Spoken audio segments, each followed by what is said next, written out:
साल 2010 Atlantic ocean के island पर हम एक हाईटेक लैब को दिखाया जाता है जहां पर इंजन कॉरपोरेशन अपने वैज्ञानिकों और इंजीनियर्स की मदद से डायनासोर के खून और डीएनए में बदलाव करने की प्रक्रिया को शुरू करते हैं जिसे म्यूटेशन कहा जाता है। इंजन कॉरपोरेशन ने यहां पर डायनासोर्स को बना लिया है। वो चाहते हैं कि डायनासोर इस वातावरण में और इस समय में ढल जाए, साथ ही वो उन्हें और भी ताकतवर बनाना चाहते हैं, जिसके लिए लगातार वो एक्सपेरिमेंट्स कर रहे होते हैं। जिस एक्सपेरिमेंट के दौरान वो एक टीरेक्स के डीएनए को बदलने की कोशिश करते हैं, तभी वहां पर एक वर्कर से गलती हो जाती है और उसकी गलती की वजह से वहां पर एक भयानक तबाही आती है। इस पूरी प्रक्रिया के दौरान मशीनों में खराबी आ जाती है। टीरेक्स जो अब एक नया खतरनाक और मॉन्स्टर रूप ले चुका था, वो जाग जाता है, जिसके बाद वो पूरी लैब में तबाही मचा देता है, वैज्ञानिकों को मार देता है। सबको इस जगह को छोड़कर जाना पड़ता है। इस पूरी लैब के राज, यहाँ पर जो कुछ हुआ वो समय के साथ दफन हो जाता है। 17 सालों तक कोई इस आइलैंड पर नहीं आता। 17 सालों के बाद हमें मार्टिन नाम के एक आदमी को दिखाया जाता है जो एक बहुत बड़ी फार्मास्यूटिकल कंपनी में हाई लेवल एग्जीक्यूटिव है, जिस कंपनी का नाम है पाकर जेनिक्स, जो दुनिया की सबसे घातक बीमारियों के इलाज खोजने के लिए मशहूर है। लेकिन इस वक्त दुनिया एक और नई गंभीर स्वास्थ्य समस्या से जूझ रही है, एक अजीब और तेजी से फैलती दिल की बीमारी जो आम इंसानों के लिए अब सामान्य बनती जा रही थी। पाकर जेनिक्स के रिसर्च डिपार्टमेंट को अंदेशा होता है कि आने वाले कुछ ही सालों में ये बीमारी दुनिया की 20% आबादी को अपनी चपेट में ले लेगी, यानी कि हर 5 में से 1 व्यक्ति को ये बीमारी होगी। और ऐसे में अगर कोई कंपनी बीमारी का इलाज खोज लेती है तो उसकी दवा की मांग पूरी दुनिया में बेशुमार हो जाएगी। इसीलिए ये कंपनी एक नए मिशन की शुरुआत करती है, एक ऐसा मिशन जो उन्हें न सिर्फ मेडिकल साइंस में क्रांति लाने का मौका देगी बल्कि अरबों डॉलर की कमाई भी करवाएगी। अब कंपनी इस पर गहराई से रिसर्च करती है, तब उन्हें एक चौंकाने वाली संभावना नजर आती है जो कि डायनासोर्स हैं, क्योंकि उनका शरीर बहुत बड़ा है और उनके शरीर के हिसाब से उनका दिल भी होता है, जिसके आसपास मोटी मोटी मांसपेशियां मौजूद होती है, जहां से ब्लड सर्कुलेशन का पूरा सिस्टम है। ये सब इंसानी दिल की बीमारी के इलाज के लिए एक अनोखा मॉडल हो सकता है। पाकर जेनिक्स को विश्वास था कि अगर हम डायनासोर्स का खून हासिल कर ले, खासकर उनके दिल की कोशिकाओं से जुड़े जैविक संरचना, तो उससे एक असरदार दवा बनाई जा सकती है जो इस जानलेवा बीमारी को जड़ से खत्म कर देगी। इसीलिए इस जोखिम भरे मिशन को अंजाम देने के लिए कंपनी पूरी जिम्मेदारी मार्टिन को सौंपती है। उसे एक टास्क मिलता है कि वो 3 अलग अलग प्रजातियों के डायनासोर्स का खून लेकर आए, जो एक जमीन पर चलते हैं, दूसरे जो पानी में रहते हैं और तीसरे जो हवा में उड़ते हैं। यानी इस मिशन के लिए उसे तीनों तरह के डायनासोर्स की प्रजातियों को ट्रैक करना होगा, उन्हें पकड़ना होगा, उनके ब्लड सैंपल्स को इकट्ठा करना होगा। लेकिन यह काम इतना आसान नहीं है, क्योंकि ये डायनासोर्स दुनिया के सबसे खतरनाक और प्रतिबंधित इलाके में रहते हैं। मार्टिन जानता है कि ये मिशन वो अकेला नहीं कर सकता, इसीलिए वो कुछ एक्सपर्ट्स की टीम बनाने का फैसला करता है, जिसके लिए सबसे पहले वो जोरा से मिलता है, जो असल में एक एक्स स्पेशल फोर्स कमांडो रह चुकी है। जोरा सिर्फ एक सैनिक नहीं थी, बल्कि उसे जंगली इलाकों में सरवाइव करने का और हाईटेक हथियारों का इस्तेमाल करना, साथ ही हर तरह के खतरों से निपटना अच्छी तरह से आता है। और यही वजह थी कि मार्टिन को लगा कि ये मिशन अगर उसके साथ मिलकर कोई पूरा कर सकता है तो वो जोरा हो सकती है। जोरा को अपनी टीम में शामिल करने के लिए मार्टिन उसे सीधा $10 मिलियन का ऑफर देता है, जो सच में काफी बड़ी रकम है। लेकिन जोरा को इससे भी ज्यादा आकर्षित करता है इस मिशन का एडवेंचर। मार्टिन जब उसे पूरे मिशन की डिटेल बताता है तो उसे साफ कर देता है कि ये सब कुछ पूरी तरह से अनऑफिशियल होगा, यानी ये एक सीक्रेट ऑपरेशन है जिसके लिए ना तो कोई सरकारी अनुमति है और ना ही कोई सुरक्षा। और यही इस मिशन की सबसे बड़ी चुनौती है, क्योंकि किसी भी देश की सरकार डायनासोर्स के इलाकों में जाने की इजाजत नहीं देती। इस मिशन की सफलता इस बात पर टिकी है कि इनकी पूरी टीम गुप्त तरीके से उस इलाके में घुसे जहां पर डायनासोर्स हैं और उनके ब्लड सैंपल्स लेकर बिना पकड़े वहां से निकल जाए। अब जोरा टीम में शामिल हो चुकी है, पर मार्टिन एक और इंसान को अपनी टीम में शामिल करना चाहता है, जो है डॉक्टर हेनरी। वो एक पैलियोंटोलॉजिस्ट है, यानी ऐसा वैज्ञानिक जो ओल्ड फॉसिल्स पर रिसर्च करता है। उसे डायनासोर्स की बहुत गहरी जानकारी होती है और जब हेनरी उसे पूरे मिशन के बारे में बताता है तो वो इस मिशन में शामिल हो जाता है। उसे पैसों का लालच नहीं है, बल्कि वो डायनासोर्स को पास से देखना चाहता है। पर इतने बड़े मिशन के लिए 3 लोग काफी नहीं होते। सके, इसीलिए जोरा अपने 2 और साथियों से मार्टिन को मिलवाती है, जो पहले जोरा के साथ काम कर चुके हैं। इनमें से एक फाइटर होता है और दूसरा नेविगेटर। मार्टिन इन दोनों को अपनी टीम में शामिल कर लेता है और अब ये पूरी टीम में 5 लोग शामिल हो चुके हैं। नेविगेटर के पास उसकी बोट होती है, लेकिन इससे पहले कि ये उस आइलैंड की तरफ निकलते नेविगेटर अपने 2 और साथियों को बुलाता है, जिसमें एक लड़की है, वो भी फाइटर है, और दूसरा एक अनुभवी नाविक। और अब ये 7 के 7 लोग उस आइलैंड की तरफ बढ़ चलते हैं। वहीं समंदर में हमें एक दूसरी बोट को दिखाया जाता है, जिसमें बोट का मालिक, उसकी 2 बेटियां और उसकी बड़ी बेटी का बॉयफ्रेंड होता है। दरअसल ये घूमते हुए एक आइलैंड से दूसरे आइलैंड की तरफ जा रहे होते हैं। तभी इनकी बोट से कुछ टकराता है और पानी की सतह के ऊपर एक बहुत ही खतरनाक जीव आता है, जो और कोई नहीं बल्कि वही खतरनाक मोसासोरस है, वही समुद्री पानी का डायनासोर, जिसकी तलाश में मार्टिन अपनी टीम के साथ यहाँ पर आया है। मोसासोरस इनकी बोट को पलट देता है। ये जल्दी से तैर कर अपनी बोट के ऊपर शेल्टर लेते हैं और रेडियो से मदद के लिए मैसेज करते हैं। जो मैसेज मार्टिन की टीम के नेविगेटर को मिलता है, वो लोकेशन देखता है जो यहाँ से 45 किलोमीटर है, उसी आइलैंड के पास जहाँ पर ये जा रहे हैं। पर जब ये बात वो मार्टिन को बताता है तो मार्टिन कहता है कि पहले हमें डायनासोर्स के ब्लड के सैंपल्स को लेना होगा, क्योंकि उससे हमें पूरी दुनिया को बचाना है। उसके बाद ही हम किसी की मदद कर सकते हैं। पर नेविगेटर कहता है कि उन्हें मदद की जरूरत है। अगर हम वक्त पर वहां नहीं पहुंचे तो उनकी जान चली जाएगी। इसीलिए वो अपनी बोट को उस तरफ ले चलता है जहां पर वो देखता है कि बोट का ओनर, उसकी दोनों बेटियां और बड़ी बेटी का बॉयफ्रेंड अब भी मदद के इंतजार में हैं। जल्दी वहां पर पहुंच जाते हैं, जिसके बाद वो चारों के चारों इनकी बोट में आ जाते हैं। वो बताते हैं कि समंदर के नीचे से एक बहुत बड़ा जीव बाहर निकला, जिसकी ना आज तक हमने फोटो देखी थी और ना ही कोई वीडियो, और उसने हमारी बोट को पलट दिया।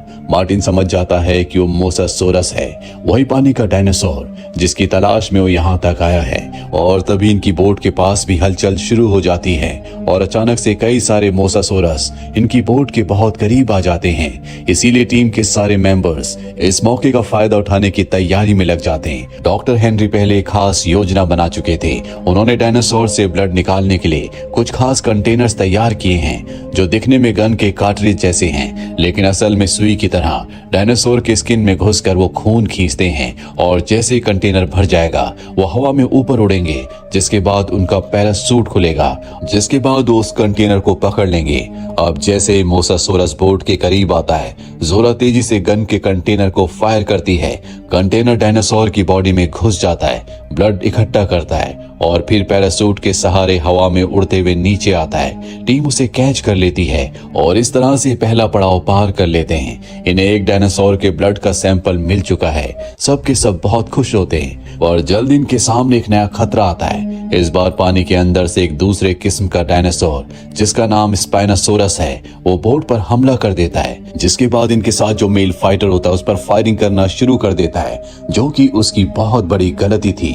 और अब स्पाइनोसोरस उसकी तरफ आता है और सबके सामने उसका खात्मा कर देता है। और तभी जो पिछली बोट का ओनर था, उसकी बेटी पानी में गिर जाती है, जिसे बचाने के लिए वो भी कूद जाता है। साथ ही उसका बॉयफ्रेंड और उसकी सिस्टर भी पानी में कूद जाते हैं और ये सब के सब तैरते हुए पास ही के आइलैंड तक पहुंच जाते हैं। वही नेविगेटर अपनी बोट को संभाल रहा होता है। वो किसी तरह से किनारे तक बोट को ले आता है, पर जैसे बोट किनारे तक आती है, चट्टान से टकराती है, जिस वजह से बोट को बहुत नुकसान पहुंचता है। पर ये सब के सब सुरक्षित होते हैं, ये भी किनारे तक पहुंच चुके हैं। और तभी एक बार फिर से स्पाइनोसोरस इन पर हमला करता है और इनके साथ जो फीमेल फाइटर होती है उसे भी मार देता है। ये अपनी टीम के 2 लोगों को खो चुके हैं। साथ ही अब इनके वापस जाने का रास्ता भी बंद हो चुका है, क्योंकि इनके पास जो बोट थी वो भी टूट चुकी है। जोरा सबको बताती है कि मैंने पहले से एक बैकअप प्लान तैयार कर रखा था। मैंने अपनी एक दूसरी टीम को पहले से हिदायत दी थी कि अगली सुबह वो हेलीकॉप्टर से इस आइलैंड की तरफ आए और अगर उन्हें कोई ऊंचाई पर दिखाई दे तो वो उन्हें रेस्क्यू कर ले। इसका मतलब ये है कि इन्हें बाकी 2 डायनासोर्स के ब्लड सैंपल्स को लेने के बाद ऊंची जगह पर जाना होगा, ताकि इन सब को रेस्क्यू कर लिया जाए। नेविगेटर कहता है कि मैं जानता हूं कि हेलीकॉप्टर वाले लोग नीचे नहीं आएंगे, क्योंकि उन्हें पता है कि इस आइलैंड पर बहुत खतरा है। वो बहुत कम समय के लिए आइलैंड के आसपास आसपास रहेंगे, इसीलिए हमें जल्द से जल्द अपना काम खत्म करके ऊंची जगह पर जाना होगा ताकि इन सबको बचा लिया जाए। लेकिन इनके सामने एक और प्रॉब्लम होती है। जो पिछली बोट का ओनर था वो अपनी दोनों बेटियों और अपनी बड़ी बेटी के बॉयफ्रेंड के साथ इसी आइलैंड पर फंसा हुआ है, लेकिन दूसरी लोकेशन पर ये सब उन्हें भी बचाना चाहते हैं। पर सबसे पहले इन्हें ब्लड सैंपल लेना होगा, जिसके लिए जंगल के अंदर जाते हैं, जहां पर इन्हें अजीब अजीब से जीव जंतु दिखते हैं, साथ ही बहुत सारे अलग अलग तरह के डायनासोर्स भी। लेकिन इन्हें तलाश है उस खास टाइटेनोसोरस की जिसका ब्लड सैंपल इन्हें चाहिए। और जल्द इनकी आंखों के सामने टाइटेनोसोरस का पूरा एक झुंड होता है, जिसे देखकर ये बहुत खुश हो जाते हैं। और अब पहले की तरह ये चुपचाप उनके करीब जाते हैं और ब्लड सैंपल को लेने में कामयाब हो जाते हैं। लेकिन अब इनके सामने सबसे बड़ी चुनौती है, क्योंकि इन्हें अब आसमान में उड़ने वाले डायनासोर जिसका नाम क्वेडलकॉटलस है उसका ब्लड सैंपल चाहिए। वो बहुत ही खतरनाक है, वो अपने आसपास किसी को बर्दाश्त नहीं करता। इसीलिए डॉक्टर हेनरी कहते हैं कि हमें उनके अंडों तक पहुंचना चाहिए। अंडों से हम ब्लड सैंपल ले लेंगे ताकि हम में से किसी की जान को खतरा ना हो। सबको उनका ये सजेशन बहुत अच्छा लगता है। जिसके बाद ये ऊंची चट्टानों पर जाते हैं जहां पर उस उड़ने वाले डायनासोर का घोंसला है। वहां पर इन्हें उसका अंडा मिल जाता है। डॉक्टर हेनरी बड़ी सावधानी से उसके अंडे को उठाते हैं और कंटेनर की मदद से उससे ब्लड निकाल लेते हैं। इनके पास अब तीनों डायनासोर्स का ब्लड है, बस अब इन्हें यहाँ से निकलना होगा। पर इससे पहले कि ये यहाँ से निकलते क्वेडलकॉटलस वहां पर आ जाता है। इन्हें अपने घोंसले के पास देखकर वो बहुत गुस्सा आ जाता है। वो इनके ऊपर हमला करता है और इनके साथ जो नाविक होता है वो उसे अपने पंजों में दबोच कर मार देता है। और इसी मौके का फायदा उठाकर जोरा, नेविगेटर और हेनरी यहाँ से भागने में कामयाब हो जाते हैं और शाम तक ये आइलैंड की उस पुरानी लैब में पहुंच जाते हैं, जहां पर इन्हें वो फैमिली भी मिल जाती है जो दूसरी बोट पर थी। सबको लगता है कि ये जगह शायद थोड़ी सुरक्षित होगी, लेकिन जैसे वो अंदर जाते हैं उन्हें एहसास होता है कि ये इलाका पहले जितना खतरनाक था अब भी उतना ही खतरनाक है। यहाँ कई सारे म्यूटेटेड डायनासोर अब भी मौजूद होते हैं जो इन पर अटैक करते हैं, लेकिन ये सब बचकर वहां से निकलने में कामयाब हो जाते हैं। लेकिन मार्टिन, जिसने अब तक खुद को टीम का लीडर साबित किया था, अचानक से वो बदल जाता है। जैसे उसे यकीन हो जाता है कि तीनों ब्लड सैंपल्स उसके पास हैं, वो अपनी जेब से गन निकालता है और पूरी टीम पर तान देता है। वो सबको धमकी देता है कि अब ये मिशन सिर्फ उसका है और कोई भी अगर उसके बीच में आया तो उसे जान से मार देगा।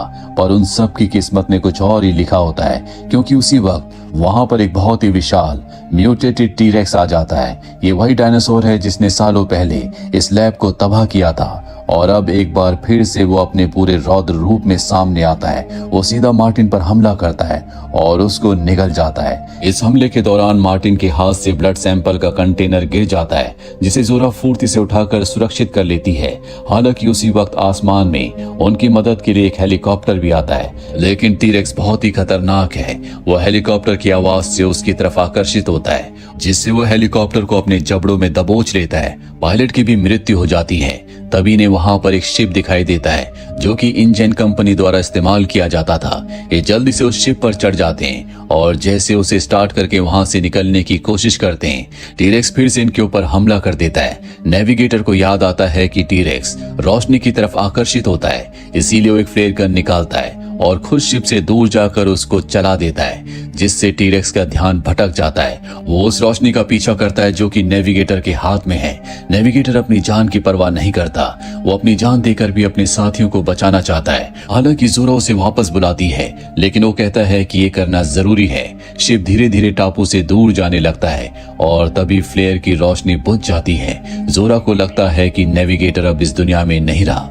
टीरेक्स भी जंगल की ओर लौट जाता है, लेकिन तभी कुछ देर बाद एक और फ्लेयर आसमान में चमकता है और यह संकेत होता है कि नेविगेटर अब भी जिंदा है। जोरा बहुत खुश हो जाती है और अब शिप को मोड़कर वो उसी दिशा में ले जाती है जहां पर उसे नेविगेटर सही सलामत मिलता है। इस तरह से नेविगेटर की जान बच जाती है। इनके पास उन तीनों डायनासोर्स के ब्लड के सैंपल हैं। ये उस खतरनाक टापू से निकल चुके हैं। रास्ते में डॉक्टर हेनरी जोरा को बताते हैं कि मार्टिन इन ब्लड सैंपल्स को एक कंपनी को देने वाला था ताकि वो दुनिया की सबसे महंगी दवा बना सके, लेकिन ऐसा करना सही नहीं होगा क्योंकि इससे इलाज सिर्फ अमीरों तक ही सीमित रह जाएगा। इसीलिए हेनरी और जोरा मिलकर ये फैसला करते हैं कि ये ब्लड सैंपल सैंपल्स वो अलग अलग कंपनीज को देंगे ताकि सभी कंपनीज के पास उस खतरनाक बीमारी के इलाज की दवा हो।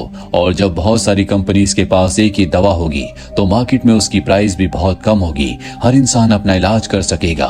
और इसी के साथ ही फिल्म ये कहानी यहीं पर खत्म हो जाती है। उम्मीद करते हैं कि ये कहानी आपको पसंद आई होगी।